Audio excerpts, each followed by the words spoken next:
నవ్విస్తాడు 100%. అది ఆయన చేసే స్ట్రాటజికల్ అదొక రకమైనటువంటి ఎత్తుగడ ఆయన. అంటే ట్రిక్స్ అన్ని ఇప్పుడు ఏదైనా డెవలప్మెంట్ పబ్లిక్ ఓరియంటెడ్ యాక్టివిటీస్ కి లాంగ్ స్టాండ్ అది అప్రిషియేషన్ ఉంటది, హెల్ప్ సపోర్ట్ ఉంటది. కానీ ట్రిక్స్ అనేది టెంపరీగా ఇట్లా ఉదాహరణకి ఇది వాడతాడు చూడండి, ఆయన ఎవరు ఆయన పేరేదో ఉండి అని అడుగుతాడు పక్కన, ఆయనకు తెలుసు. సో ఇలాంటి అవి ఆయన స్టైల్ ఆఫ్ అనుకోండి. సో అవి పక్కన పెడితే అయితే సంజయ్ గారు అప్పుడు ఎందుకు తీశారు ఏంటి అనేది అది ఆ పార్టీకి సంబంధించిన విషయం. కానీ బట్ ఇప్పుడు ఉన్న పరిస్థితుల్లో మాత్రం వెరీ క్లియర్ గా ఉన్నాయి మేడం. కొంతమంది పార్టీలో ఉన్న నేతలే కంకణం కట్టుకోవాలి, అదంతా ఏదో జరుగుతుంది, అదంతా ఉండదు మేడం. అట్లా ఏదో కొంత ఎవరో లీక్ ఇస్తుంటారు, మీడియాలో ఏదో వస్తుంటది, కానీ అట్లా ఉండదు పార్టీలో. ఏ పార్టీలో కూడా ఉండదు. అది ఒక బీజేపీలోనే కాకుండా ఎక్సెప్షన్ గా ఒకటి అలా ఎక్కడెక్కడైనా ఏమైనా జరుగుతాయేమో, కానీ అంత ఈజీ ఉంటే ఏమన్నా 1-2% తగ్గించడానికి పెంచడానికి ఉపయోగపడతాయేమో. కానీ నేను మిమ్మల్ని అడుగుతాను ఇప్పుడు క్వశ్చన్, మేడిగడ్డ వైఫల్య నిర్మాణం సంస్థే కారణం అని ఉంది. అయితే మేడిగడ్డ గురించి జర్నలిస్టులు కూడా ఇంతకుముందు సీనియర్ జర్నలిస్టులు కేసీఆర్ అడిగారు, ఏ పోతే పిల్లలు ఓస్తి కట్టితాంది అని చెప్పేసి అన్నాడు. ఈ మేడిగడ్డ కానీ సుందిల్ల కానీ అన్నారం కానీ కాళేశ్వరం కానీ ఇది జనాల సొమ్ముతోటి ఒక ముఖ్యమంత్రిగా చేసినటువంటి వ్యక్తి, ఒక బాధ్యత కలిగినటువంటి వ్యక్తి ప్రజల సొమ్మును వాడి ప్రజల సొమ్ము తిని పోతామేంటి అంటే ఇది ఎంతవరకు సమంజసం అంటారు? మీరు చెప్పండి. నన్నే అడుగుతున్నాను క్వశ్చన్, నన్నే ఇంటర్వ్యూ చేస్తున్నా. ఇప్పుడు మీరు అన్నారు కాళేశ్వరం విజిలెన్స్ పోయింది, ఫైలు తిరిగేసింది, విజిలెన్స్ పోయింది, అందరిని అడిగింది, విజిలెన్స్ పోయింది, ఇదే పిట్టకథలు చెప్పుకుంటూ వచ్చిర్రు. ఏదో జరుగుతుంది, ఏదో జరగబోతుందా, అయ్యా అయిపోయింది, కేసీఆర్ అరెస్ట్ అయ్యిండు, కాళేశ్వరం డ్యామేజ్ అవడానికి కారణం కేసీఆర్ అన్నారు. ఇప్పుడు ఇక్కడ చదవండి ఒకసారి, మీరు వార్త చదవండి. ఇగో మేడిగడ్డ వైఫల్యానికి నిర్మాణ సంస్థే కారణం, బ్యారేజ్ పునరుద్ధరణ బాధ్యత ఆ సంస్థదే తేల్చి చెప్పిన జాతీయ dam safety authority committee. Designer ప్రకారం బ్యారేజ్ల నిర్మాణం జరగలేదని వెల్లడి. ఇది ఎందుకు వచ్చింది అంటే ఎవరికి అమ్ముడు పోయింది ఇక్కడ? తెలంగాణ ప్రజలందరికీ కూడా తెలుసు కాళేశ్వరం అవినీతి చేసింది బీఆర్ఎస్.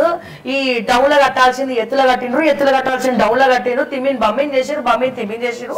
ఆయనే ఇంజనీర్ అయిందని చెప్పి తెగ ట్రోల్ చేసి రేవంత్ రెడ్డి కూడా కేసీఆర్ డబల్ బెడ్రూమ్ ఇల్లు కట్టిస్తా నీకు జైల్లో అని చెప్పి చేసి 3-4 నెలల నుంచి పబ్బం గడిపించి మాలాంటి వాళ్ళని పిచ్చోళ్ళని చేసి ఇదే దీంట్లో కాళేశ్వరం గురించి ఎన్నోసార్లు నేను ప్రశ్నించిన.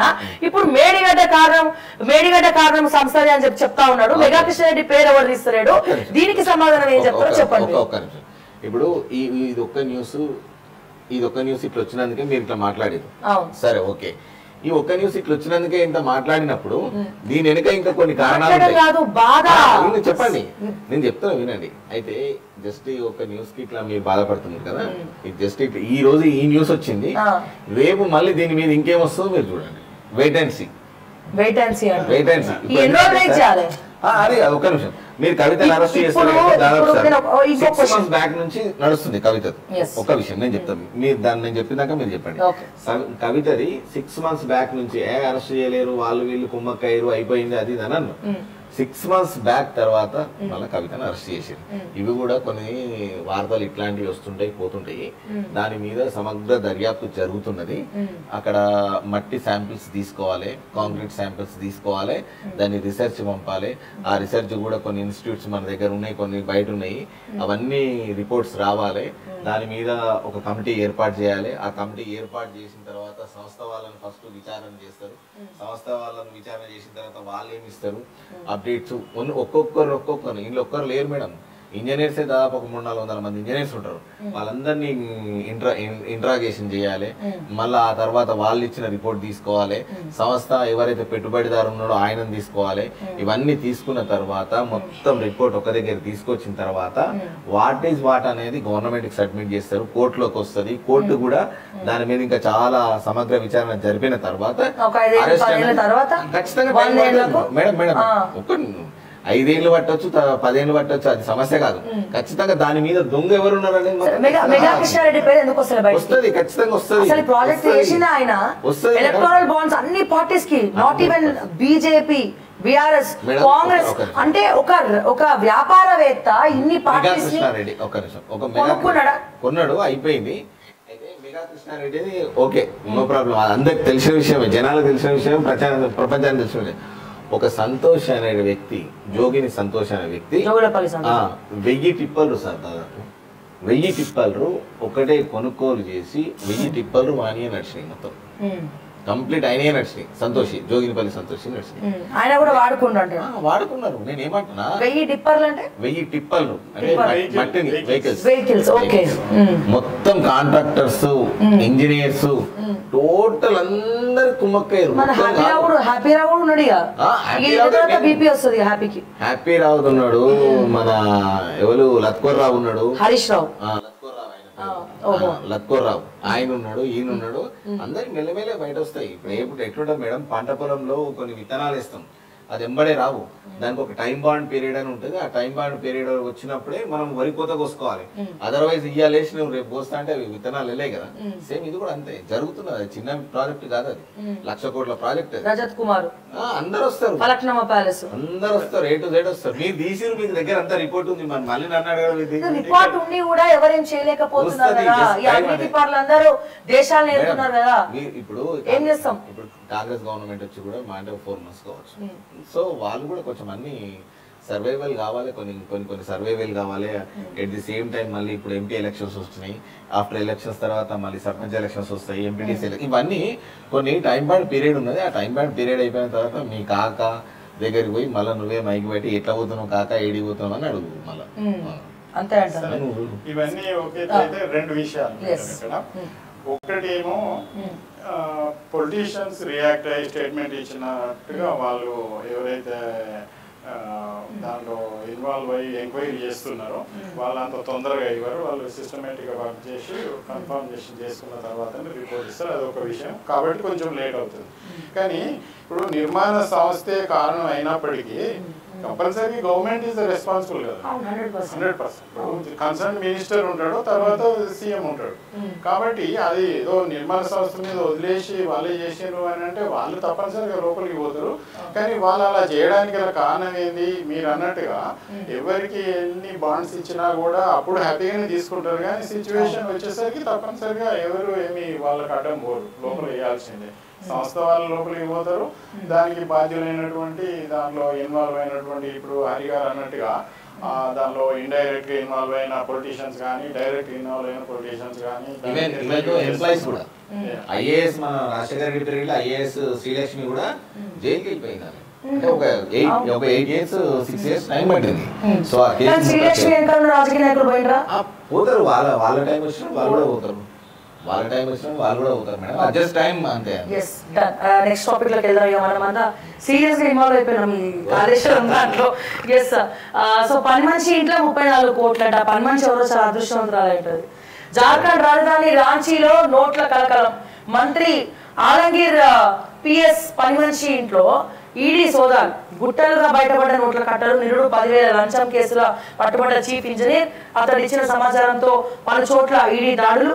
పని మనిషి ఇంటినే అవినీతి గోడౌన్గా మార్చేశారు. కాంగ్రెస్ యువరాజు సమాధానం చెప్పాలి ప్రధాని మోదీ. మరి అదే నేను అడిగేది ఏంటంటే, ఇది ఓకే ఇవన్నీ జరుగుతున్నాయి, కానీ బీజేపీ వాళ్ళ ఇళ్ళలో కూడా జరుగుతున్నాయి. అప్పుడు మళ్ళీ ఎందుకు అడగాలి ఇవన్నీ? నేను న్యూట్రల్ అండి, నేను ఏ పార్టీకి సపోర్ట్ కాదు. సో ఈ క్వశ్చన్ ప్రజల తరపున ఉన్న డౌట్స్ అని క్లియర్ చేయాల్సినటువంటి బాధ్యత నా పైన ఉన్నది. సో నేను అందుకే అడుగుతున్నా. ఇప్పుడు నిన్న మొన్న అంత ట్రోల్ అయింది ఎవరు, కర్ణాటక సంబంధించినటువంటి ఎంపీకి ఆయన ఎంతమంది అశ్లీల వీడియోలు మహిళల పట్ల ఉన్నప్పుడు అటువంటి వాళ్ళ పురుగులను ఏరేయాలా వద్దా? ఎందుకంటే ఇటువంటి పురుగుల వల్ల ఎవరికి బ్యాడ్ నేమ్ వస్తుంది, వ్యవస్థకు బ్యాడ్ నేమ్ వస్తుంది. లాంగ్ పీరియడ్ టైం కొన్ని ఉంటాయి, షార్ట్ పీరియడ్ టైం కొన్ని ఉంటాయి, మిడ్ పీరియడ్ టైం కొన్ని ఉంటాయి. సో వీటిలను ఇన్వెస్టిగేషన్ చేసులో కొంత అలసత్వం కూడా ఉంటుంది. అలసత్వం ఎట్లా అంటే, ఇప్పుడు ఈ ఎలక్షన్స్ వచ్చినాయి, ఎంపీ ఎలక్షన్స్ వచ్చినాయి, పోలీస్ ఆఫీసర్స్ ని దాని మీద స్పెషల్ బ్రాంచ్ వాళ్ళని కొంతమందిని వేస్తారు.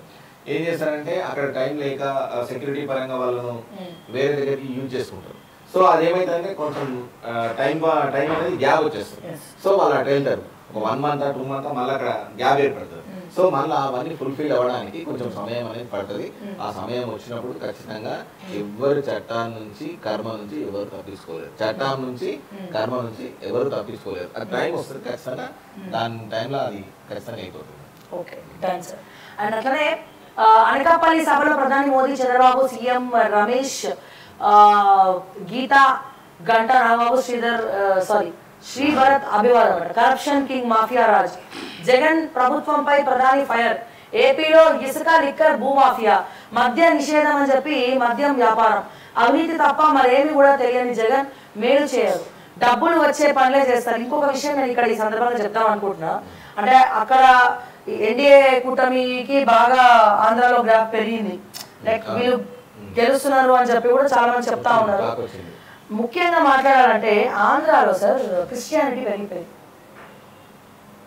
దీని గురించి ఎవరు మాట్లాడతారు అసలు అంటే అంటే నిజంగా నమ్మి మారడం వేరు, కావాలని ఇన్సిస్ట్ చేసి నువ్వు మారని బ్లాక్ మెయిల్ చేసి బలవంతంగా మార్చడం వేరు. మీరు అన్నారు కాబట్టి నేను చెప్తున్నా, తిరుమల కొండ అనేది అతి ప్రపంచంలో అతి పవిత్రమైన కొండ. ఆ కొండ పైన గతంలో ఎన్నడూ లేని విధంగా అక్కడ క్రిస్టియన్స్ ఎక్కువైపోయినారు, వాళ్ళ బిజినెస్లు ఎక్కువైనాయి, బొట్టు పెడుతున్నారు, ఏదో బ్రాహ్మణుల టైప్ తిరిగి వాళ్ళ బిజినెస్ చేసుకుంటూ వాళ్ళ మత ప్రచారం కూడా కొంచెం జరుగుతున్నది. సో జగన్ వస్తే మాత్రం ఖచ్చితంగా చేయడే. ఇంతకుముందు మన అన్న డ్రామా నాన్న చూడు ఏమన్నా అంటే జై శ్రీరామ్ అంటే అన్నం పెడతారా అన్నట్టు ఈయన కూడా అట్లే తయారయ్యారు, ఆయన చూసి డ్రామారావు కూడా అట్లే తయారయ్యారు. సో ఏమైతానంటే ఇది రాను ఒక ఎఫెక్ట్ అనేది ఖచ్చితంగా తగులుతుంది, మనకే తగులుతుంది, హిందూయిజానికే తగులుతుంది. సో అందరు కూడా మేల్కొనాలి. ఇప్పుడు ఏంటంటే సరే ఇలా ఒకటి కులాలదే మతాలదే ఎందుకు వస్తుంది అని అంటే వాళ్ళు రెచ్చగొట్టిన పనులు, వాళ్ళు చేసినటువంటి వ్యాఖ్యలే మళ్ళీ మనం ఇవాళ ప్రస్తావించాల్సిన అవసరం వచ్చింది. వాళ్ళు రెచ్చగొట్టకుండా ఇవన్నీ అవసరమే లేదు కదా సార్. ఎవరి ఓట్లు వాళ్ళు వేసుకుంటారు, ఎవరి కులం వాళ్ళది, ఎవరి మతం వాళ్ళది, ఎవరి వాళ్ళే సపోర్ట్ చేయకుంటున్నారు. కానీ వీళ్ళు రెచ్చగొడుతున్నారు కదా మా అక్కడ రెచ్చిపోయింది. నెక్స్ట్ నేడు 3వ దశాబ్దం దేశవ్యాప్తంగా 93 లోక్సభ నియోజకవర్గాల్లో ఓటింగ్. గుజరాత్లోని అన్ని సీట్లకు ఒకేసారి మహారాష్ట్రలో 11, ఉత్తరప్రదేశ్లో 10, మధ్యప్రదేశ్లో 8, కర్ణాటక 14, అస్సాంలో 4 స్థానాలు. 4 స్థానాలకు నేటితో 283 స్థానాల్లో పోలింగ్ పూర్తి. అహ్మదాబాద్లో ఓటైన మోదీ, బరిలో షా, పలువురు ప్రముఖులు. Yes sir. సో ఏంటి అంటే సర్వే రిపోర్ట్స్ ఏమైనా దృష్టికి వచ్చాయా? కొంతమంది ట్రోల్ చేస్తా ఉన్నారు, లోపల కొద్దిగా మోదీ వీళ్ళందరూ టెన్షన్ పడతా ఉన్నారు. 256 సీట్లే సర్వేలలో, నేషనల్ సర్వేస్ కూడా